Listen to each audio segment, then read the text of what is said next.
Hi friends, welcome back to my channel. ಇವತ್ತು ನಾವು mushroom dum biryani ಹೇಗೆ ಮಾಡೋದ ಅಂತ ನೋಡೋದ. ಮೊದಲಿಗೆ ನಾನಿಲ್ಲಿ 1 ಕಪ್ನಲ್ಲಿ ಬಾಸುಮತಿ ಅಕ್ಕಿ ಮತ್ತು ಇನ್ನು 1 ಕಪ್ಪು ನಾರ್ಮಲ್ ರೈಸ್ ಯೂಸ್ ಮಾಡ್ತಾಯಿದ್ದೀನಿ. ಇದನ್ನು ನೀಟಾಗಿ ತೊಳ್ಕೊಂಡು ಒಂದು 10 ನಿಮಿಷ ನೀರಿನಲ್ಲಿ ಹುನಿ ಹಾಕಿದ್ದೀನಿ. ಈಗ ಮತ್ತೆ ಇದಕ್ಕೆ ಒಂದು 2 ಕಪ್ಪು ನೀರು ಸೇರಿಸ್ಕೊಳ್ಳೋದ. ಜಾಸ್ತಿ ನೀರು ಹಾಕೋಬಾರ್ದು, ಸ್ವಲ್ಪ ಕಡಿಮೆನೇ ನೀರು ಹಾಕ್ಕೋಬೇಕು. ಇದಕ್ಕೆ ಮಸಾಲೆಗಳು ಏನೇನು ಬೇಕು ಅಂತ ನೋಡೋದ. ಮಸಾಲೆಗಳು ಇಲ್ಲಿ ಮರಾಠಿ ಮೊಗ್ಗು ಸ್ವಲ್ಪ, ಮತ್ತು ಅನಾನಸು, ಕಲ್ಲು, ಪಲಾವ್ ಎಲೆ, ಚಕ್ಕೆ, ಲವಂಗ, ಏಲಕ್ಕಿ, ಮತ್ತು ಸ್ವಲ್ಪ ಮೇಥಿ, ಮೆಣಸು, ಮತ್ತು ಸ್ವಲ್ಪ ನಿಂಬೆಹಣ್ಣು, 1 ಸ್ಲೈಸಸ್ಸು ನೋಡಿ. ಜಾಸ್ತಿ ಕೂಡ ಹಾಕೋಬೋದು ಮಸಾಲೆ, ನಿಮಗೆ ಹೇಗೆ ಅನಿಸುತ್ತೆ ಹಾಗೆ ಹಾಕೋಬೋದು. ಮೆಣಸು ನಿಮ್ಮ ಖಾರಕ್ಕೆ ತಕ್ಕಂಗೆ ಹಾಕೋಬೋದು.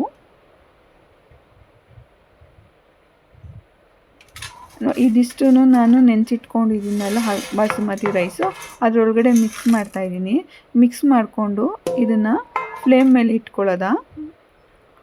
ಇದಕ್ಕೆ ನಾವು ರುಚಿಗೆ ತಕ್ಕಷ್ಟು ಉಪ್ಪು ಹಾಕೋಬೇಕು.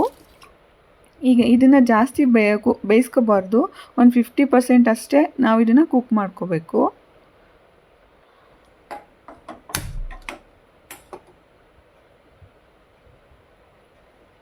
ಇವಾಗ ನೆಕ್ಸ್ಟ್ ನಾವು ಮಸಾಲೆಗೆ ಏನೇನು ಬೇಕು ಅಂತ ನೋಡೋದ. ಮತ್ತು ಇದಕ್ಕೆ 1-2 ಸ್ಪೂನಷ್ಟು ಎಣ್ಣೆ ಸೇರಿಸ್ಕೊಳ್ಳೋದ ರೈಸಿಗೆ. ಇವಾಗ ಒಂದು 20% ಅಷ್ಟು ಬೆಂದಿದೆ ರೈಸು. ಈಗ ಮಸಾಲೆಗೆ ಏನೇನು ಬೇಕು ಅಂತ ನೋಡೋದ. 1 ಟೊಮೊಟೊ, ಅರ್ಧ ಈರುಳ್ಳಿ, ಸ್ವಲ್ಪ ಪುದೀನ, 1 ಇಂಚು ಶುಂಠಿ, 10 ಎಸಳು ಬೆಳ್ಳುಳ್ಳಿ. ಇದಿಷ್ಟು ಚೆನ್ನಾಗಿ ನುಣ್ಣಗೆ ಪೇಸ್ಟ್ ಮಾಡ್ಕೊಳ್ಳೋದ. ಈಗ ನಾನು ಮಶ್ರೂಮ್ನ ನೀಟಾಗಿ ಮೇಲ್ಗಡೆ ಸಿಪ್ಪೆ ತೊಗೊಂಡು ನೀಟಾಗಿ ತೊಳ್ಕೊಂಡು ಕಟ್ ಮಾಡಿ ಇಟ್ಕೊಂಡಿದ್ದೀನಿ. ಸ್ವಲ್ಪ ದಪ್ಪಕ್ಕೆ ಕಟ್ ಮಾಡ್ಕೊಳ್ಳಿ, ಸ್ವಲ್ಪ ಬೆಂದರೆ ಇದು ಸ್ವಲ್ಪ ಕಡಿಮೆ ಆಗುತ್ತೆ ವೆಯ್ಟು ಮಶ್ರೂಮ್ದು. ಇವಾಗ ರೈಸ್ ಆಗಿದೆ, ಒಂದು 50% ಅಷ್ಟು ಕುಕ್ ಆಗಿದೆ. ಇದನ್ನು ಸ್ವಲ್ಪ ಆರಕ್ಕೆ ಬಿಟ್ಬಿಟ್ಟು ನಾವಿವಾಗ ಒಗ್ಗರಣೆ ಇಡೋದ.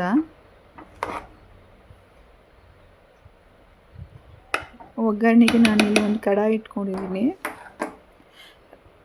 ಕಡಾಯಿ ಕಾದ ನಂತರ ಅದಕ್ಕೆ ಒಂದು 5-6 ಸ್ಪೂನಷ್ಟು ಎಣ್ಣೆ ಸೇರಿಸ್ಕೊತಿದ್ದೀನಿ.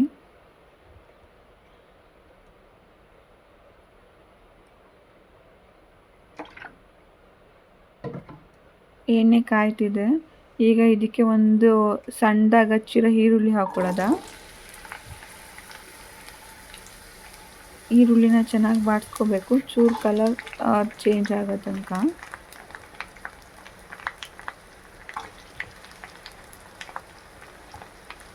ಈಗ ಸ್ವಲ್ಪ ಕರಿಬೇವು ಸೊಪ್ಪು ಹಾಕ್ಕೊಳ್ಳೋದ. ಸ್ವಲ್ಪ ಟೊಮೊಟೊ ಹಾಕೋತಾ ಇದ್ದೀನಿ. ಇದಿಷ್ಟನ್ನು ಚೆನ್ನಾಗಿ ಸ್ವಲ್ಪ ಫ್ರೈ ಮಾಡ್ಕೋಬೇಕು, ಒಂದು 5 ನಿಮಿಷ ಮಾಡ್ಕೋಬೇಕು. ಈಗ ಇದು ಆಗಿದೆ. ಇದಕ್ಕೆ 1 ಚಮಚ ಧನಿಯಾ ಪುಡಿ, 1 ಚಮಚ ಅಚ್ಚ ಖಾರದ ಪುಡಿ, ಮತ್ತು 1 ಟೀ ಸ್ಪೂನಷ್ಟು ಅರಿಶಿನ, ಇಷ್ಟನ್ನು ಹಾಕ್ಕೊಂಡು ಒಂದು 5 ನಿಮಿಷ ಚೆನ್ನಾಗಿ ಬಾಡಿಸ್ಕೋಬೇಕು. ಈಗ ಮಶ್ರೂಮ್ ಸೇರಿಸ್ಕೊತಾ ಇದ್ದೀನಿ. ಮಶ್ರೂಮ್ ಹಾಕ್ಕೊಂಡು ಮತ್ತೆ ಒಂದು 2 ನಿಮಿಷ ಬಾಡಿಸ್ಕೊಂಡ್ರೆ ಸಾಕು. ಈಗ ಆಗಿದೆ. ಈಗ ನಾವು ಇದಕ್ಕೆ ರುಬ್ಬಿಟ್ಕೊಂಡಿದ್ದೀವಲ್ಲ ಮಸಾಲೆ, ಟೊಮೊಟೊ ಎಲ್ಲ ಹಾಕಿ ಅದನ್ನು ಸೇರಿಸ್ಕೊತಾ ಇದ್ದೀನಿ. ಸ್ವಲ್ಪ ಲೈಟಾಗಿ ಒಂದು ಅರ್ಧ ಗ್ಲಾಸಷ್ಟು ನೀರು ಹಾಕ್ಕೊಳ್ಳೋದ. ಇದು ಒಂದು 5 ನಿಮಿಷ ಕುಕ್ ಆಗಲಿ, ಮಶ್ರೂಮ್ ಎಲ್ಲ ಸ್ವಲ್ಪ ಬೇಯಲಿ. ಈಗ ನಾವು ಮಶ್ರೂಮ್ಗೆ ಎಷ್ಟು ಬೇಕೋ ಅಷ್ಟೇ ಉಪ್ಪು ಹಾಕ್ಕೊಳ್ಳೋದ. ಏಕೆಂದರೆ ಈಗ ಆಲ್ರೆಡಿ ನಾವು ಅನ್ನಕ್ಕೆ ಉಪ್ಪು ಹಾಕ್ಕೊಂಡಿದ್ದೀವಿ, ಉಪ್ಪು ಸ್ವಲ್ಪ ನೋಡ್ಕೊಂಡು ಹಾಕ್ಕೋಬೇಕು. ಈಗ ಚೆನ್ನಾಗಿ ಕುದೀತಿದೆ ಇದ್ರದ್ದು. ಈಗ ರೈಸ್ ಮಾಡಿಟ್ಕೊಂಡಿದ್ದೀವಲ್ಲ, ಇದನ್ನು ಲೋ ಫ್ಲೇಮ್ ಮಾಡಿಬಿಟ್ಟು ಆ ರೈಸ್ ಎಲ್ಲನೂ ಇದರೊಳಗಡೆ ಮಿಕ್ಸ್ ಮಾಡಬಾರ್ದು, ಗ್ರೇವಿನೂ ರೈಸ್ನೂ. ಅದ್ರ ರೈಸ್ನ ಗ್ರೇವಿ ಮೇಲ್ಗಡೆ ಹಾಕ್ಕೋಬೇಕು ಪೂರ್ತಿ. ನೋಡಿ ಈಗ ಪೂರ್ತಿ ಆಗಿದೆ, ಸ್ವಲ್ಪ ಪ್ರೆಸ್ ಮಾಡಬೇಕು. ಈಗ ಹಾಕಾಗಿದೆ. ಈಗ ಸ್ವಲ್ಪ ಕೊತ್ತಂಬರಿ ಸೊಪ್ಪನ್ನ ಮೇಲ್ಗಡೆ ಉದುರಿಸ್ಕೊಳ್ಳೋದ.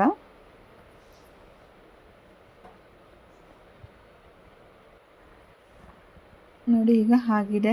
ಇವಾಗ 1 ಸ್ಪೂನು ಇಲ್ಲ 2 ಸ್ಪೂನು ತುಪ್ಪನ ಕೊತ್ತಂಬರಿ ಸೊಪ್ಪಿನ ಮೇಲೆ ಹಾಕ್ಕೊಳ್ಳೋದು.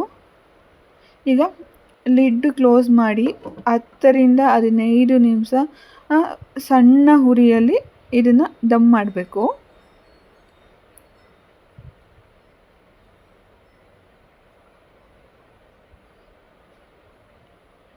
ಈಗ 10 ನಿಮಿಷ ಆಗಿದೆ. ಓಪನ್ ಮಾಡೋದಾ ಇದು ಹೇಗಾಗಿದೆ ಅಂತ ನೋಡಿ. ನೀರೆಲ್ಲ ಹನಿ ಆಗ್ತಿದೆ ಅಲ್ಲಿ ಲಿಡ್ಡಲ್ಲಿ. ವಾವ್, ಗಮ್ಮಂತ ಸ್ಮೆಲ್ ಬರ್ತಿದೆ. ಕೊತ್ತಂಬರಿ ಸೊಪ್ಪೆಲ್ಲ ಹಾಗೆ ಬೆಂದಿದೆ ನೋಡಿ.